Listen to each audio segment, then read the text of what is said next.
I now give the floor to His Excellency Gustav Aitaro, Minister of State for Foreign Affairs of the Republic of Palau.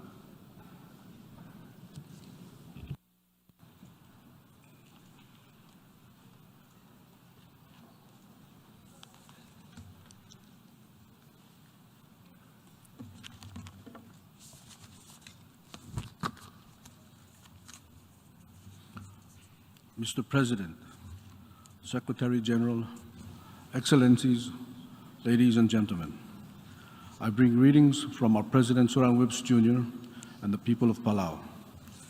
It is a great pleasure to be able to address this esteemed assembly, and at the outset, I wish to congratulate the President of this 77th General Assembly, Sabah Korosi, and further pledge Palau support during the course of your tenure. I also wish to thank the President of the 76th General Assembly, a fellow islander from the Maldives, who was gracious enough to take the long journey to Palau during his term, Honorable Minister Abdullah Shahid, for his astute leadership over the course of the last year. Friends, we meet at a precarious time. Thankfully, the world has made great strides in collectively combating the COVID-19 pandemic. The people of Palau thank all our international partners and friends who came to our aid during this difficult time, particularly the United States, Japan, Taiwan, Australia, and others. The collaboration was successful in minimizing the impact of the pandemic in our small and vulnerable community. Regrettably, while the world made great progress in pandemic recovery, new and unprecedented challenges have emerged.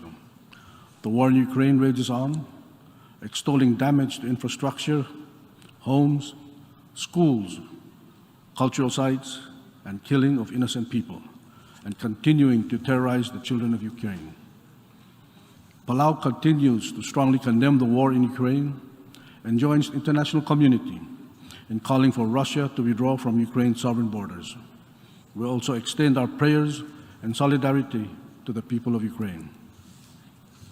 While war may be viewed as a heart attack, the climate crisis has been like diabetes, insidious and wearing us down constantly with consistency year after year.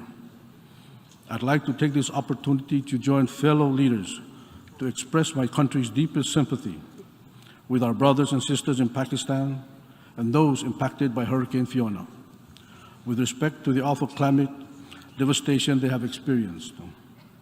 These catastrophes represent the unfortunate new normal for many in small island developing states.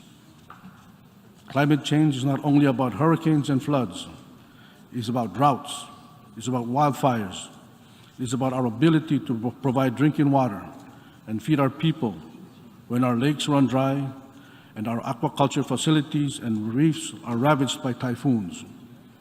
We face all of these challenges and more in Palau today. It is our government's inability to buy our children new textbooks or improve their nutrition programs because so much of our fiscal resources and energy is dedicated to address disaster relief. How many times do the people of our island of Kayang have to rebuild their homes from storms before they give up? How many times does your home have to be swept away before it breaks your spirit? Despite the challenges in this last year, we have begun to see glimmers of hope in the fight against climate change. Youth, the private sector, and civil service are more engaged than ever. Over 150,000 young people scaled Glasgow for COP26, provided much needed pressure for leaders to take action, and after 4 failed COPs, the Glasgow Climate Pact was finally adopted. Even large emitting countries like the United States and Australia have finally passed significant legislation to shift their domestic policies.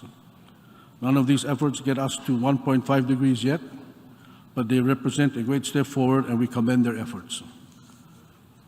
As the Russian-driven energy crisis has shown us, energy independence and renewable energy sources build resiliency into our economies. Palau felt the strain of skyrocketing energy costs, and this is fueling our ambition to achieve 100% transition to renewable energy.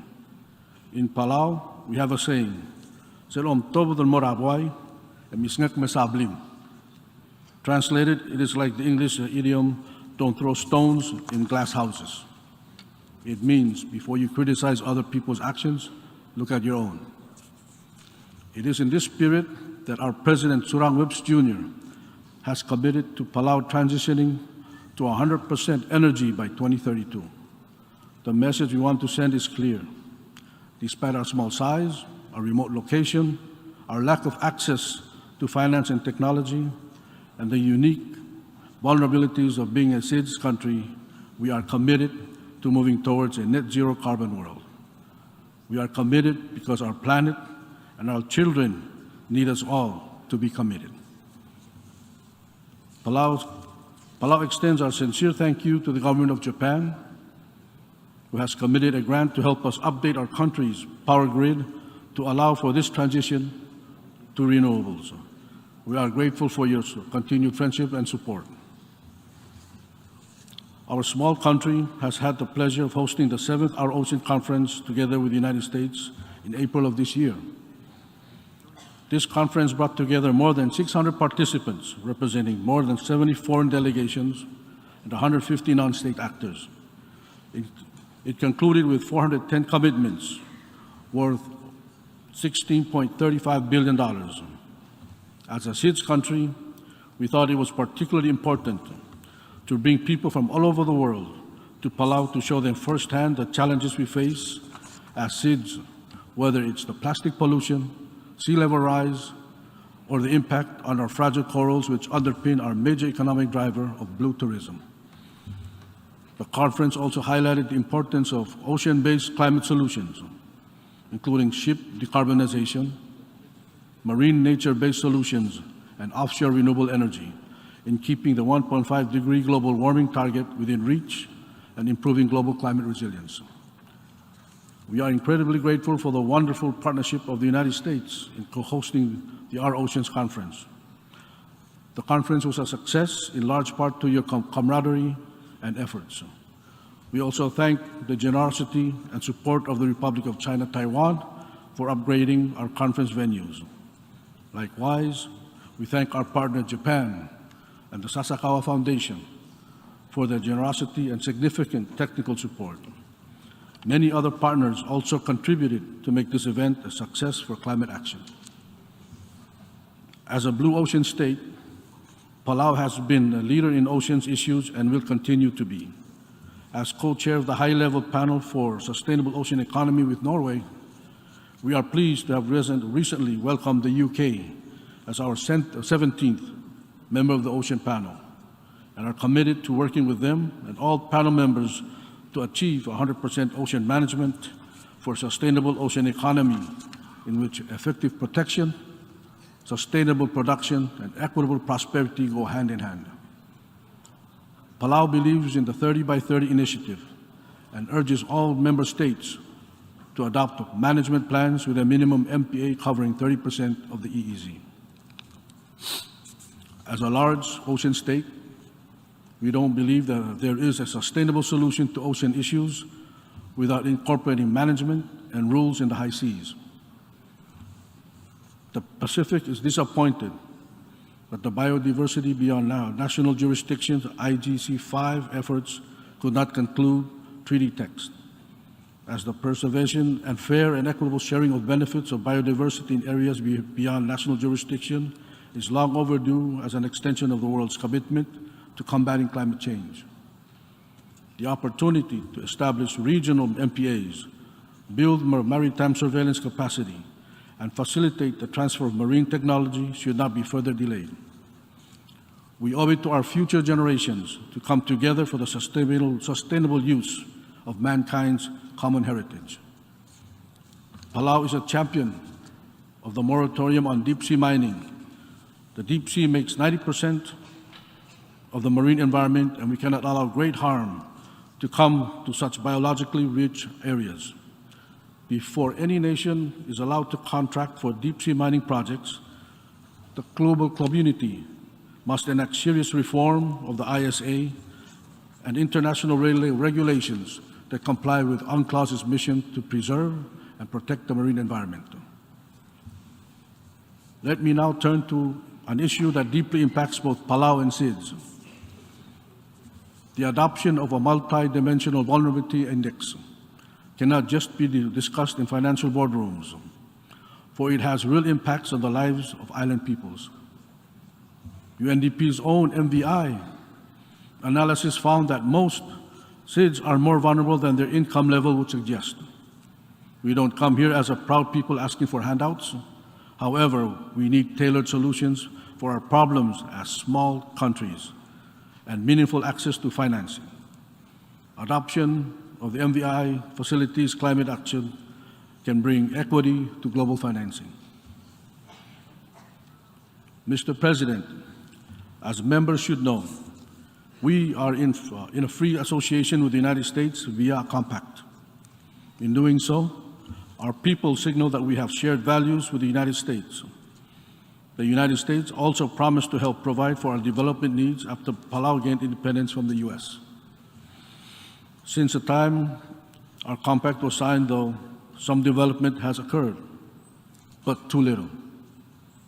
Our economy has not grown sufficiently and is fragile, as demonstrated by a contraction of more than 30% during the past 5 years.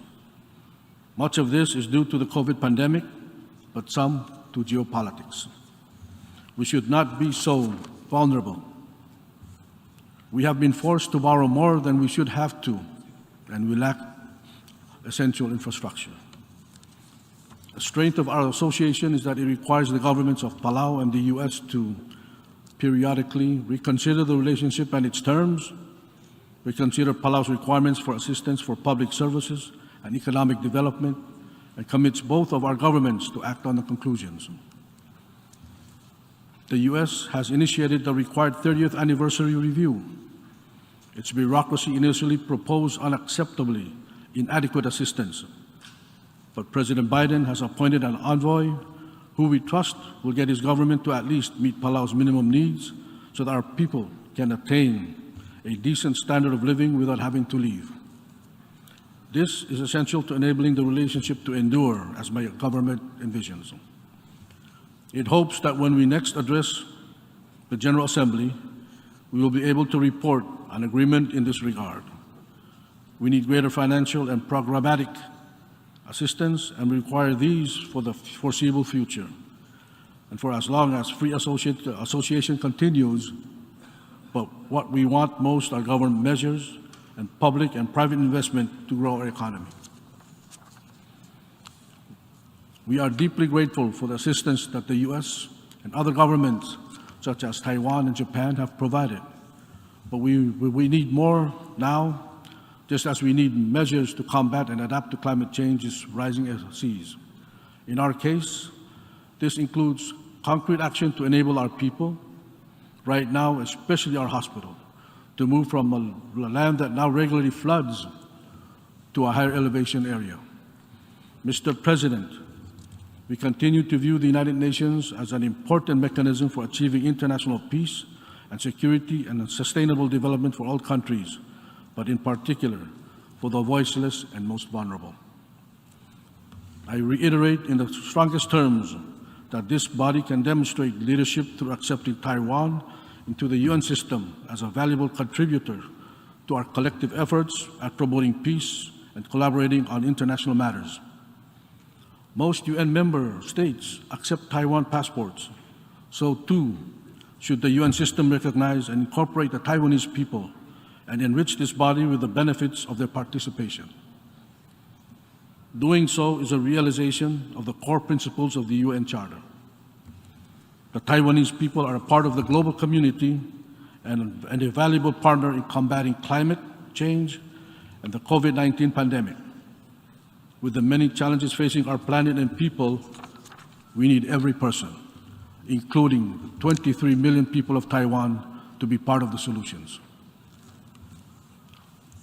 When linguists studied our local Palau language, they discovered it was anchored in the word heart. Baltigareng translates into found heart, means love. We are a people and a culture who navigate with our hearts, and that is the message I'd like to leave you with today. Palau chooses love of self, love of neighbor, love of planet, love as our virtue. We believe that choosing love is our only way forward for a collective peace and prosperity. There is no profit sufficiently large to be worth the price of war or the destruction of our planet. Above all, the highs and lows of this year, I trust this institution will take away the importance of unity and the respect for the rule of law. We are capable of overcoming immense challenges of our time, but we must do so together. Masulang, and thank you very much.